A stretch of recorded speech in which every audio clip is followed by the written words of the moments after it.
성도 여러분, 오늘 우리의 그 현실에 나타나는 고통은 그 자체로 이제 고통과 환난의 문제입니다.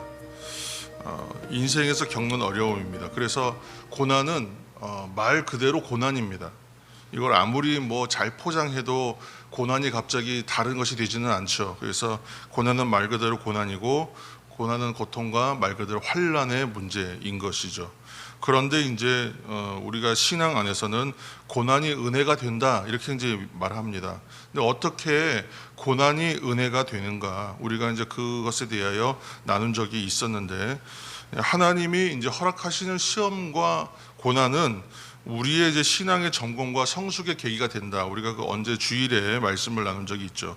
그래서 늘 자녀가 쉬운 문제를 풀어서 실력이 자라지 않는 것을 원하는 부모는 없다고 했습니다. 그것처럼 어려운 문제를 대면할 때에 우리는 힘들지만 또한 성숙해가고 이제 성장하게 됩니다. 그러니까 믿음은 이러한 문제들을 통하여 이제 하나님을 더 신뢰하고 의지하게 되는 것이죠. 그래서 믿음이 자라게 되므로 고난은 은혜다. 이제 우리가 그렇게 정의를 했습니다. 근데 오늘 이제 사도 바울은 이제 예루살렘에서 고초와 위협을 당합니다. 근데 그 가운데서도 계속하여 그가 하는 것은 자기 변명하는 것이 없어요. 그래서 자기를 변명하는데 주력하는 것이 아니라 계속하여 할 수만 있으면 복음을 증언하는 일에 집중합니다. 그래서 장차 그 소망을 가지고 있는 것은 아실 겁니다. 로마로 가기를 소망했었고, 그래서 계시의 말씀을 통해서 이미 로마에서도 예루살렘에서 한 것처럼 증언할 일이 있을 것이다라는 이제 계시를 받아서 그것을 이제 마음의 소망으로 갖고 있는 것입니다. 오늘 이제 바울이 지금 체포가 되어서 오늘 읽어낸 이제 24장에서 26장까지의 말씀들 이후에, 이 사건들 후에는 정말 제수 신분이 되어서 결국 이제 로마로 갑니다. 왜냐하면 가이사에게 상소했기 때문에 이제 황제 앞으로 가서 이제 재판받기 위해서 로마로 가게 되죠.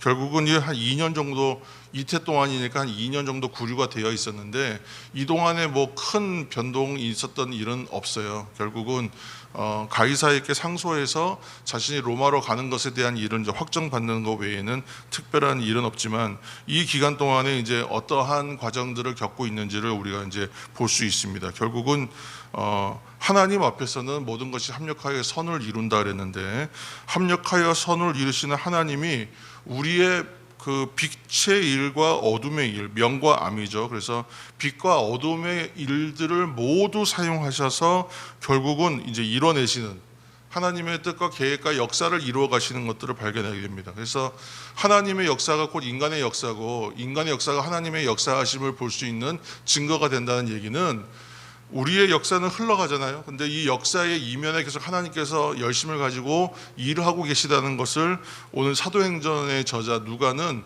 그것을 계속 강조하는 거예요. 그래서 우리 인생에 일어나는 일들 가운데에 하나님이 어떻게 일하고 계시는가를 이제 보여주는 것이 사실은 사도행전의 저작의 이제 이유이기도 합니다.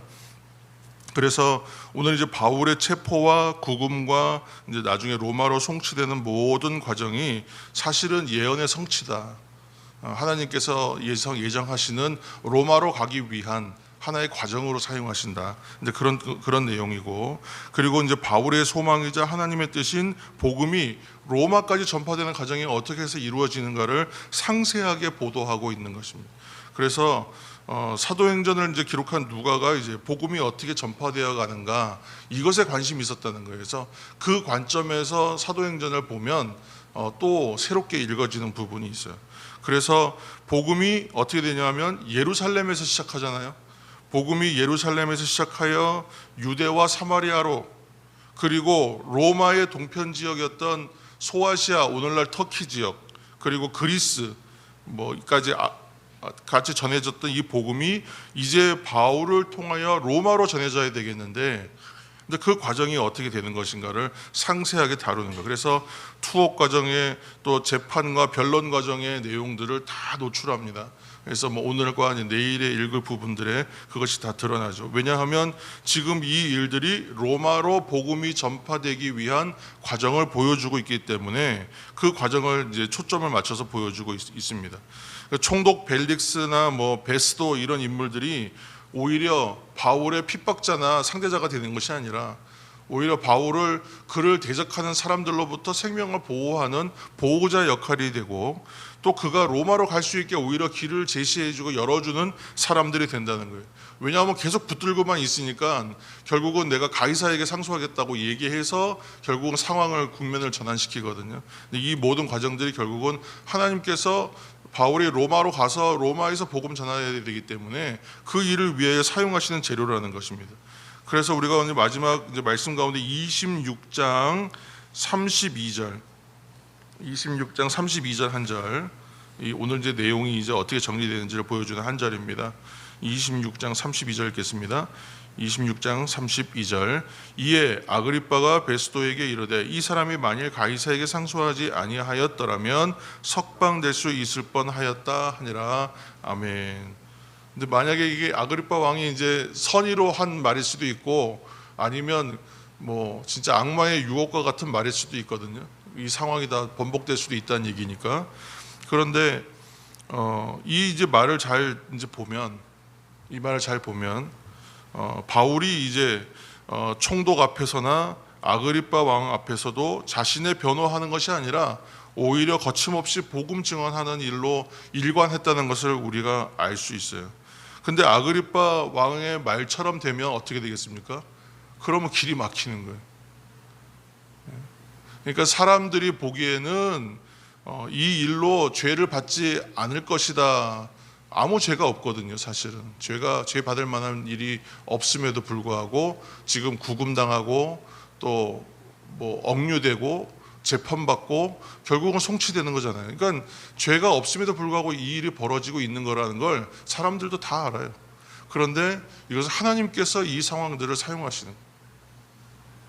그리고 바울은 그 일을 당연하게 생각하고 자신의 소망이 이루어지는 길로 여겨서 이 일에 적극적으로 참여합니다.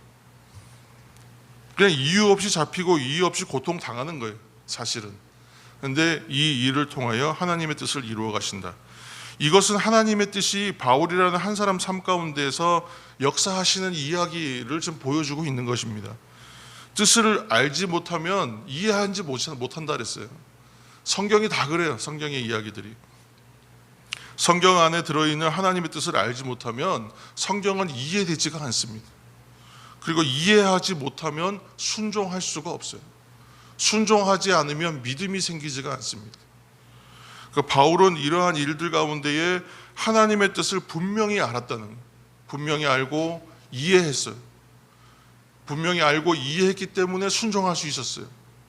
그 순종했기 때문에 사도 바울은 믿음의 사람이라고 이야기할 수 있는 것입니다. 그리고 그는 거기서 한 발짝 더 나아가서 그 하나님의 뜻을 소망했다는, 정말 자신을 통하여 그 일이 이루어지기를, 그리고 자신이 반드시 그 일을 성취해내기를 소망했다는. 그러니까 이것이 이제 개혁주의 신앙의 전통이 이러한 모습으로 이제 우리가 발견하게 되는 것입니다.